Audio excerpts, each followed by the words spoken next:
Honorable Guy Marus.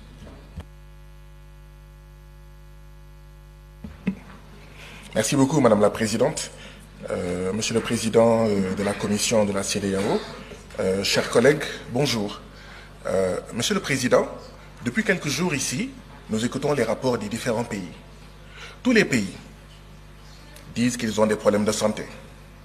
Tous les pays disent qu'ils n'arrivent pas à nourrir leur population. Tous les pays disent qu'ils ont des problèmes d'école. Tous les pays, même là où il y a les djihadistes des États-Unis, même là où il y a l'armée française, disent qu'ils ont des problèmes de sécurité. Je n'entends pas dans le rapport des réponses à ces problèmes. Je n'entends pas dans ce rapport une prise en charge de ces problèmes. Monsieur le Président de la Commission de la CEDEAO. Monsieur le Président de la Commission, c'est hier, dans la journée, il y a moins de 24 heures, que nous avons reçu votre rapport de plus de 80 pages. Vous comprendrez qu'il y ait eu, dans un premier temps, 16 inscrits. Vous voyez, il y a 36 présents sur le total des députés de la CEDEAO. La CEDEAO n'est plus attrayante, même pour ses membres, même pour ses députés. Monsieur le Président, je voudrais savoir, est-ce que ce sont les services du Parlement ou vos services qui ont fait que c'est à moins de 24 heures que nous avons reçu ce rapport? Parce que si nous voulons bien travailler, ce ne sont pas de bonnes conditions pour que les députés puissent prendre connaissance de ce rapport et puissent contribuer du mieux qu'ils peuvent, d'accord, aux politiques, en fait, communautaires.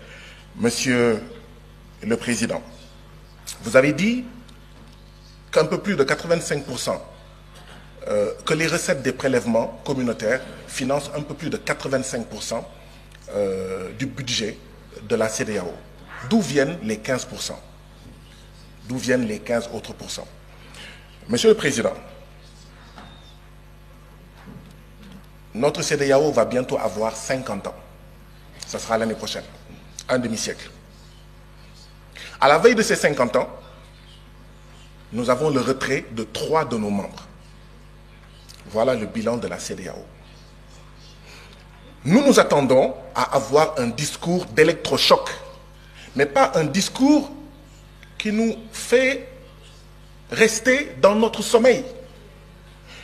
Monsieur le Président, une CEDEAO qui pousse ses membres à assassiner ses artisans, ses paysans, ses jeunes, ses femmes, envoyer ces jeunes dans le désert du Sahara, dans la mer Méditerranée ou l'océan Atlantique, qui pousse ses membres à assassiner leurs petites et moyennes entreprises, en poussant ces États membres à signer les accords de partenariat économique entre l'Union européenne et l'Afrique de l'Ouest. Et tout le monde savait que les accords de partenariat économique, c'est la possibilité pour 85% des marchandises de 27 États de l'Union européenne d'entrer dans nos pays sans payer de droits de douane. Comment est-ce qu'on va régler la problématique du chômage? Comment on va régler la problématique du Sénégal où le taux de mortalité des petites et moyennes entreprises est de 64%? Et je suis persuadé que c'est à peu près pareil dans tous nos pays. Mais cette CEDEAO-là, c'est elle en réalité qui pousse notre jeunesse à essayer de traverser la mer Méditerranée et à prendre les pirogues à l'assaut de l'Europe forteresse. Nous ne voyons pas de changement. Cette CEDEAO qui pousse nos pays à maintenir les bases militaires françaises, à accueillir les djihadistes et d'autres armées d'occupation, parce que cette CEDEAO ne nous aide pas, n'aide pas nos pays, comme le Mali, comme le Burkina, comme le Niger et comme d'autres pays, à faire face à la sécurité. Voilà ce que c'est que la CEDEAO. Mais qui va rester dans un mariage pareil? Un homme et une femme sont mariés. L'homme prend ses bagages et part. La femme dit à son mari, tu vas revenir par la force, viens. Non, c'est de dire, mon mari, pourquoi veux-tu t'en aller?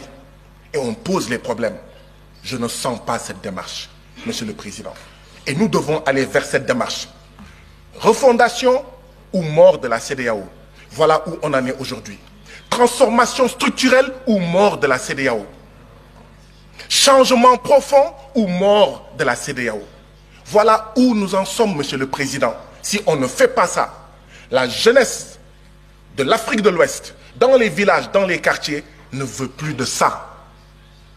Dit que cette CEDEAO est une CEDEAO des chefs d'État et non des peuples. Et ça ne sert à rien de dire non, non, non, non, non, non, non. Il faut changer par les actes. Que cette CEDEAO soit une CEDEAO des peuples, que ça soit attrayant. Madame la Présidente, j'aurais suggéré qu'il y ait un minuteur. Dans nos différents parlements nationaux, il y a un minuteur, d'accord, qui montre... Votre temps de parole est épuisé. Pourquoi? Pourquoi? Pourquoi? La CEDEAO qui est censée être... Honorable Baba Sall. Honorable Baba Sall, vous avez la parole.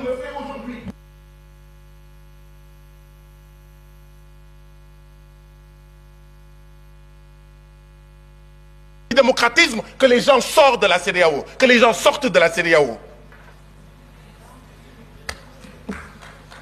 Honorable Baba Sall.